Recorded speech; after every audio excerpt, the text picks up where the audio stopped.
विद्यार्थी व पालक मित्रांनो, ब्राईट फ्युचर मेकर्स या आपल्या युट्यूब चॅनल मध्ये मी प्राध्यापक अभिषेक पाटील तुमच्या सर्वांचे या ठिकाणी सहर्ष स्वागत करतो। आज 8 मार्च म्हणजे जागतिक महिला दिन। जागतिक महिला दिनाच्या सर्व विद्यार्थिनींना त्याचबरोबर सर्व महिला बंधू भगिनींना जागतिक महिला दिनाच्या हार्दिक शुभेच्छा।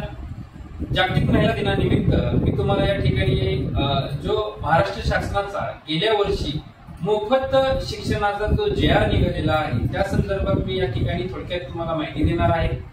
हा जो मोफत शिक्षणाचा जो JR निघालेला होता या JR मध्ये मुलींना मोफत शिक्षण देण्यात येणार होतं।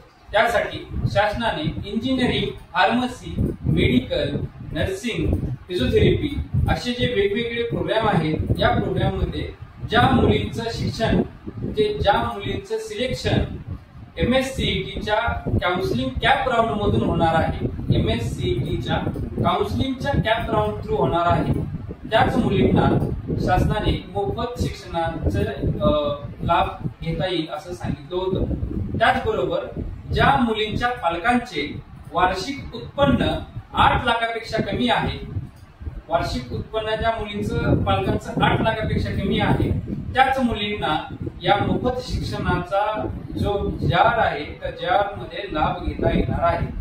आपल्या मेडिकल काउन्सिलिंग प्रोसेस मध्ये देखील खूप असे कॉलेजेस आहेत। खूप विद्यार्थिनींची मला शंका आल्या की ते विचारत होते की सर, मुलींसाठी जे मोफत शिक्षण आहे ते मेडिकल कॉलेजेस साठी लागू आहे का?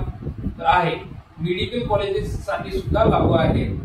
गव्हर्नमेंट कॉलेजेस असतील महाराष्ट्र राज्याचे, सेमी गव्हर्नमेंट कॉलेजेस असतील किंवा प्रायव्हेट कॉलेजेस असतील, प्रायव्हेट मेडिकल कॉलेजेस असतील, या सर्व कॉलेजेस मध्ये ज्या कॉलेज MSCET सेल मध्ये रजिस्टर आहे आणि त्या रजिस्टर MSCET सेल मध्ये काउन्सिलिंग कॅप राऊंड थ्रू ज्या मुलींचं सिलेक्शन होणार आहे त्यांना मेडिकल शिक्षणात सुद्धा फ्री एज्युकेशन शासनाने दिलं आहे। तर सर्वात पहिले सर्व मुलींनी या JR चा लाभ घ्यायचा असेल तर अभ्यास करणं गरजेचं आहे। जागतिक महिला दिनानिमित्त मी तुम्हाला या ठिकाणी अजून एकदा सांगू इच्छितो, तुम्ही फक्त CET ला, NEET ला किंवा JEE ला तुम्हाला चांगले मार्क मिळाले तर तुम्हाला सुद्धा मोफत शिक्षण घेता येतं। त्यामुळं सर्वांनी मोफत शिक्षणाचा मुलींनी लाभ घ्यावा। अशा पद्धतीनं मी प्राध्यापक अभिषेक पाटील या ठिकाणी तुमची रजा घेतो आणि थांबतो। जय हिंद, जय महाराष्ट्र।